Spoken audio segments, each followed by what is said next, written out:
తెలంగాణలో మళ్లీ యూరియా కష్టాలు మొదలయ్యాయి. ఉమ్మడి నిజామాబాద్ జిల్లాలో యూరియా బస్తాల కోసం రైతులు పడిగాపులు పడుతున్నారు. ప్రభుత్వం కొత్తగా తెచ్చిన యాప్తో నరక యాతన పడుతున్నామని రైతులు గగ్గోలు పెడుతున్నారు. ఆన్లైన్ పద్ధతి రద్దు చేసి గతంలో మాదిరిగా యూరియా అందించాలని డిమాండ్ చేస్తూ రైతులు రోడ్డెక్కి నిరసనలు వ్యక్తం చేస్తున్నారు. అయితే వ్యవసాయ శాఖ అధికారులు మాత్రం యూరియా కొరత అన్నదే లేదని, అవసరానికి మించి యూరియాను అందుబాటులో ఉంచామని అంటున్నారు.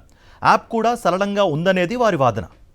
నిజామాబాద్ జిల్లాలో యాసంగి పంటలకు సరిపడా యూరియా నిల్వలు ఉన్నాయని, ఎక్కడా కొరతే లేదని అధికారులు చెబుతున్నప్పటికీ క్షేత్రస్థాయిలో గత 15 రోజులుగా యూరియా కోసం నానా ఇబ్బందులు పడుతున్నామని రైతులు ఆక్రోశిస్తున్నారు. నవీపేట, ఇందల్వాయి, బోర్గాం మండలాల్లో యూరియా దొరక్క అవస్థలు పడుతున్నామని రైతులు ఆందోళన వ్యక్తం చేస్తున్నారు.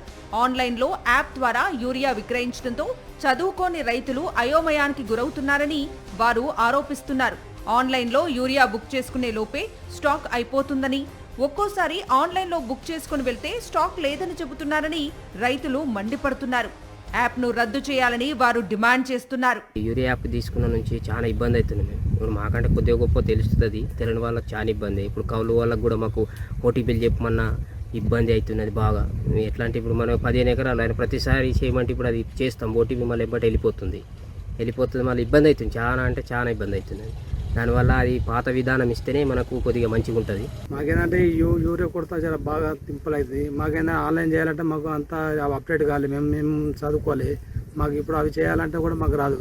మేము చేయాలనుకున్న దానికంటే వాళ్ళకన్నా ఇది ఇద్దామన్నకంటే ఆల్రెడీ స్టాక్ అయిపోతుంది మేము చేసేదాకంటే. మాకు అసలు అట్లాంటి ఇబ్బంది బాగా అవుతుంది.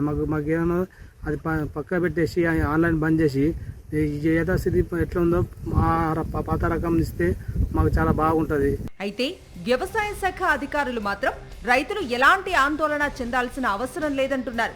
ఉమ్మడి నిజామాబాద్ జిల్లా మొత్తానికి 78,000 మెట్రిక్ టన్నుల యూరియా అవసరమవుతుందని అంచనా వేశామని, 80,000 టన్నుల మేరకు యూరియాను అందుబాటులో ఉంచామని వ్యవసాయ శాఖ జాయింట్ డైరెక్టర్ వీరాస్వామి వివరించారు.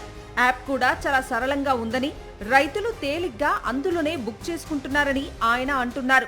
మనకు యాప్ అనేది మొన్న ఫిబ్రవరి 8 నుంచి రావడం జరిగింది. 23వ తారీఖు ఫిబ్రవరి వరకు చూసుకుంటే 70,000 మంది రైతు మహాశయులు దాదాపు 2,10,000 బ్యాగుల్ని యాప్ ద్వారా పర్చేజ్ చేయడం జరిగింది. అంటే ఇది చాలా ర్యాపిడ్గా అయినటువంటి డెవలప్మెంటు. యాప్ అనేది కూడా చాలా సింపుల్గా ఉంది, ఎవరైనా ఆపరేట్ చేసుకునేదానికి అనువుగా ఉంది. ఈ యాప్లో ఏంటంటే పట్టాదారు రైతుకు, తర్వాత నాన్ డిఎస్ అంటే డిజిటల్ సిగ్నేచర్ కానీ పాస్బుక్లో ఉన్నటువంటి రైతులకు, మరియు టెనెంట్ రైతులకు కూడా అంటే కౌలు రైతులకు కూడా కొనుక్కునే అవకాశం, యూరియాను కొనే అవకాశం ఇందులో ఇవ్వబడింది. కాబట్టి ఈ 3 కేటగిరీలు తప్పి ఇంకా రైతులు అనేది వేరే కేటగిరీలో ఉండరు. కాబట్టి దయచేసి రైతులు ఆందోళన చెందాల్సిన అవసరం లేదు. రైతులు అనవసర వదంతులను నమ్మొద్దని, ఎంత యూరియా కావాలన్నా ప్రభుత్వం దగ్గర సిద్ధంగా ఉందని అధికారులు భరోసా ఇస్తున్నారు.